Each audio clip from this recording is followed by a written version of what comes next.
teman-teman, perkenalkan kami dari kelompok 3 dengan anggota Ari Prasetya, Kanaya Tabita Wulansari, Yulianti Iza Sufitri, Dinda Lestari, Esti Maretasari, dan Gita Kristira. Kami mahasiswa semester 5, Program Studi Pendidikan Matematika, Fakultas Keguruan Ilmu Pendidikan, Universitas PGRI Palembang. Untuk memenuhi tugas mata kuliah Perencanaan Pembelajaran Matematika dengan dosen pembimbing Ibu Marhamah MPD, kali ini kami akan memaparkan materi pelajaran dan hakikat matematika. Nah teman-teman, yuk simak pemaparan kami ini sampai selesai.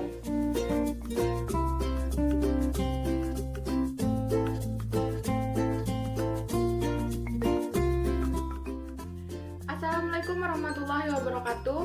Saya Yulianti Iza Sufitri dengan NIM 2018121001. Pada kesempatan kali ini saya akan menyampaikan tentang materi pembelajaran. Materi pembelajaran atau bahan ajar merupakan pengetahuan, keterampilan, dan sikap yang harus dikuasai oleh peserta didik dalam memenuhi standar kompetensi yang telah ditetapkan. Materi pembelajaran harus segera disiapkan agar pelaksanaan pembelajaran dapat mencapai sasaran, di mana sasaran tersebut harus sesuai dengan kompetensi dasar dan kompetensi inti. Dapat dikatakan, materi pembelajaran merupakan informasi, alat, dan teks yang diperlukan oleh seorang guru dalam perencanaan dan penelaah implementasi pembelajaran. Materi pembelajaran juga merupakan seperangkat substansi pembelajaran yang disusun secara sistematis, menampilkan sosok utuh dari kompetensi yang akan dikuasai oleh siswa dalam proses pembelajaran. Assalamualaikum warahmatullahi wabarakatuh. Saya Esti Maretasari dengan NIM 2018121035. Di sini saya akan menyampaikan materi B. Jenis-jenis materi pembelajaran. Jenis-jenis materi pembelajaran diklasifikasikan ada 5. Yang pertama adalah fakta. Fakta adalah segala hal yang berwujud dan kebenaran termasuk nama-nama objek, peristiwa, lambang, nama tempat, nama orang lain, dan sebagainya. Contohnya ialah mulut, paru-paru. Yang kedua adalah konsep. Konsep adalah segala yang berwujud pengertian-pengertian baru yang bisa timbul sebagai hasil pemikiran, termasuk definisi, pengertian, hakikat, inti atau isi, dan sebagainya. Contohnya ialah hutan hujan tropis di Indonesia sebagai sumber plasma nutfah. Yang ketiga adalah prinsip. Prinsip adalah berupa hal-hal pokok dan memiliki yang terpenting termasuk dalil, rumus, paradigma, teori, serta hubungan antara konsep yang menggambarkan implikasi sebab akibat. Contohnya ialah hukum Hendy-Weinberg. Yang keempat, prosedur. Prosedur merupakan langkah-langkah sistematis atau berurutan dalam melakukan suatu aktivitas dan kronologi suatu sistem. Contohnya langkah-langkah dalam menggunakan metode ilmiah yaitu merumuskan masalah, observasi, hipotesis, melakukan eksperimen, dan observasi. Nomor 5, sikap atau nilai. Sikap atau nilai merupakan hasil belajar aspek sikap. Contohnya ialah pemanfaatan lingkungan hidup dan pembangunan berkelanjutan, yaitu lingkungan hidup, komponen, ekosistem, lingkungan sebagai sumber daya, pembangunan berkelanjutan. Nah, materi selanjutnya mengenai prinsip-prinsip penentuan materi pelajaran. Seorang guru harus mengetahui prinsip-prinsip penentuan materi pelajaran. Prinsip-prinsip tersebut terdiri dari yang pertama, relevansi atau kesesuaian. Maksudnya, materi pelajaran harus sesuai dengan standar kompetensi dan kompetensi dasar. Jika kemampuan yang diharapkan dikuasai oleh peserta didik berupa hafalan fakta, maka materi yang diajarkan harus berupa fakta. Yang kedua, konsistensi. Jika kompetensi dasar yang harus dikuasai oleh peserta didik ada 4 macam, maka materi yang diajarkan juga harus meliputi 4 macam. Contohnya, kompetensi dasar yang harus dikuasai oleh peserta didik adalah operasi aljabar bilangan bentuk akar yang meliputi penjumlahan, pengurangan, perkalian, dan pembagian.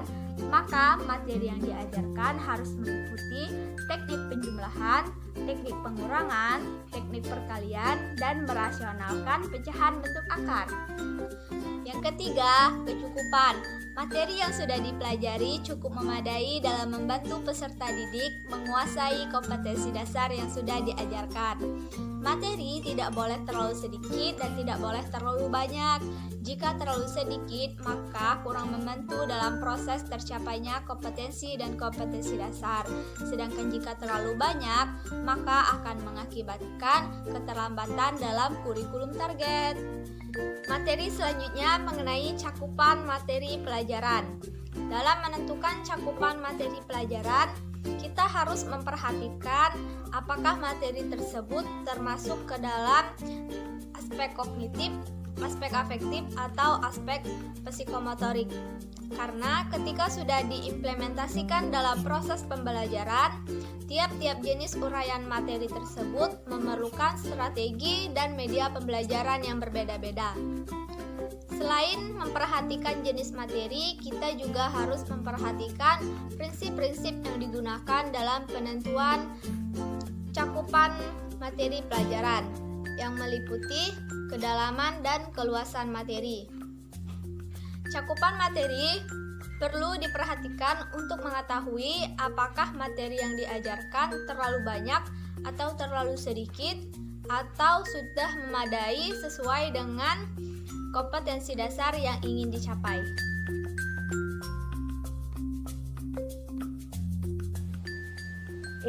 Langkah-langkah guru menyampaikan materi pelajaran. Menyampaikan materi pelajaran adalah salah satu tugas pokok seorang guru. Adapun keterampilan yang harus dimiliki yaitu yang pertama keterampilan berkomunikasi, yang kedua keterampilan menggunakan media, dan yang ketiga keterampilan penguasaan materi pembelajaran. Selain memiliki keterampilan, kita juga harus memahami langkah-langkahnya. Nah, langkah-langkah seorang guru menyampaikan materi pelajaran ada 3. Langkah pertama, memperoleh perhatian siswa. Perhatian adalah kunci bagi masuknya setiap informasi ke dalam pikiran seseorang. Salah satu cara umum yang dipakai oleh guru untuk memperoleh perhatian yaitu dengan menyampaikan tujuan pembelajaran.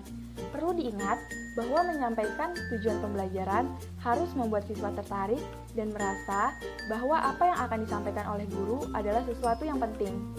Langkah kedua yaitu menyampaikan advance organizer. Advance organizer adalah sesuatu yang dapat menggambarkan materi yang akan disampaikan oleh guru secara sederhana. Hal ini akan mempermudah pikiran siswa untuk membayangkan secara garis besar gambaran pembelajaran apa yang bakal ia terima dari guru. Sebaiknya, advance organizer ini diambil dari sesuatu yang telah diketahui oleh siswa. Sangat baik jika sesuatu itu akrab dalam kehidupan sehari-hari mereka. Langkah terakhir yaitu menyampaikan materi pelajaran. Ada beberapa aspek yang menjadi kunci dari proses penyampaian. Yang pertama, kejelasan dari pemaparan materi. Dimulai dari penguasaan guru akan materi yang akan disampaikan, perencanaan yang baik akan menghasilkan penyampaian yang lebih teratur, pengaturan volume suara, kecepatan bicara, serta pemilihan kata-kata yang jelas. Yang kedua, penggunaan contoh. Ini akan membuat siswa lebih memahami materi yang akan disampaikan. Sebaiknya digunakan contoh-contoh yang sesuai dengan kehidupan sehari-hari siswa. Yang ketiga, transisi. Transisi adalah jeda antar ide atau pokok bahasan. Transisi digunakan untuk memberi kesempatan pada siswa untuk bisa memahami pokok pembahasan sebelum melanjutkan ke pokok pembahasan selanjutnya. Pada kesempatan ini, guru dapat menyampaikan pesan dari pokok bahasan yang baru saja disampaikan. Yang keempat, antusias. Ini menunjukkan semangat guru untuk mengajar. Senyum dan wajah yang menunjukkan semangat akan memberi kesan positif untuk siswa. Apalagi jika secara tepat, guru dapat memberi humor yang tidak mengganggu konsentrasi siswa, maka pembelajaran akan lebih menyenangkan. Jadi, jangan menuntut siswa untuk semangat belajar jika guru tersebut tidak menunjukkan semangat mengajar.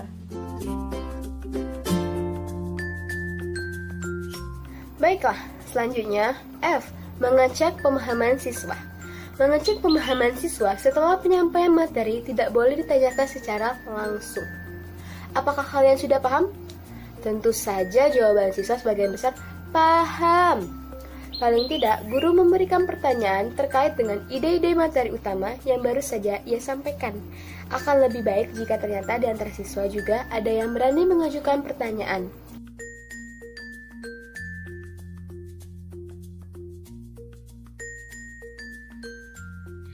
materi kedua adalah hakikat matematika. Hakikat matematika berkenaan dengan struktur-struktur, hubungan-hubungan, dan konsep-konsep abstrak yang dikembangkan menurut aturan yang logis. Untuk mengetahui tentang hakikat matematika, perlu diketahui tentang definisi matematika itu sendiri. Matematika merupakan ilmu dasar yang sudah menjadi alat untuk mempelajari ilmu-ilmu lainnya, karena hampir seluruh disiplin ilmu menggunakan konsep matematika dalam mempelajari objek kajiannya. Selain itu, matematika merupakan ilmu yang objek kajiannya bersifat abstrak karena matematika memang merupakan ilmu hasil penalaran. Banyak pendapat para ahli dalam mengartikan matematika. Dari pendapat tersebut dapat kita simpulkan bahwa matematika adalah suatu disiplin ilmu yang sistematis yang menelaah pola hubungan, pola berpikir, seni, dan bahasa yang semuanya dikaji dengan logika, serta matematika bersifat deduktif. Assalamualaikum warahmatullahi wabarakatuh. Perkenalkan, saya Gita Kristira, NIM 2018-121029. Di sini saya akan menjelaskan karakteristik matematika sebagai suatu ilmu. Karakteristik matematika sebagai suatu ilmu terbagi menjadi 5 bagian. Yang pertama, matematika adalah ilmu deduktif. Ini berarti proses pengerjaan matematika harus bersifat deduktif. Namun untuk mencari pembuktian matematika bisa dimulai dengan cara induktif. Induksi matematika bukanlah bentuk dari pembuktian induktif, melainkan bentuk dari pembuktian deduktif. Selanjutnya, generalisasi yang benar harus bisa dibuktikan secara deduktif. Yang kedua, matematika adalah ilmu terstruktur.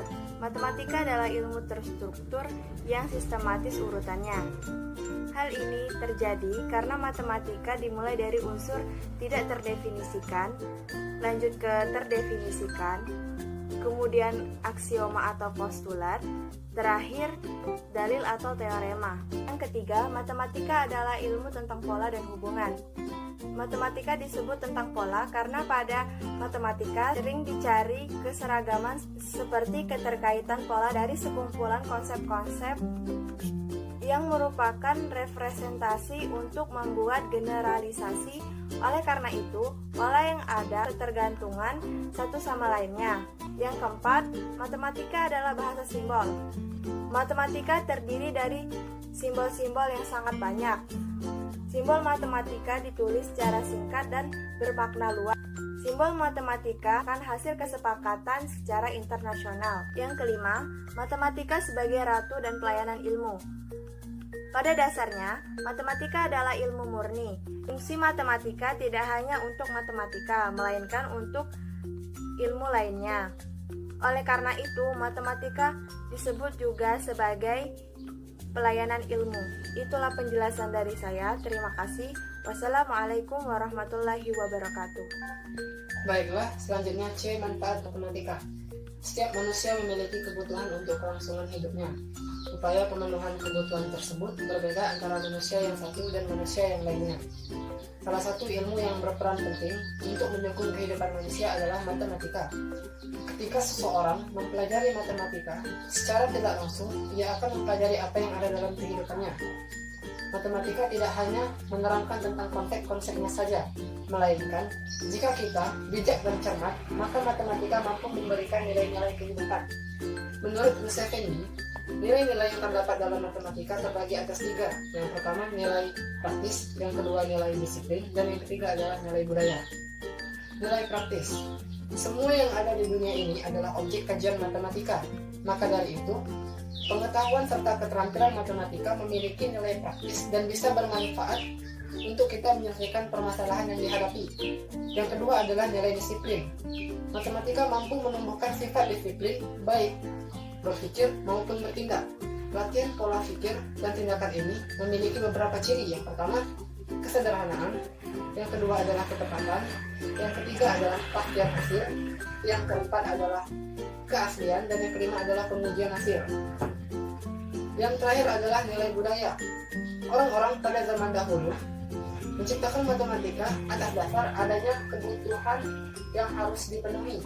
Matematika merupakan hasil budaya yang memberikan nilai-nilai kehidupan untuk menyelesaikan permasalahan yang dihadapi. 1. Pengembangan daya konsentrasi. Matematika melatih kita untuk konsentrasi dalam berpikir maupun bertindak.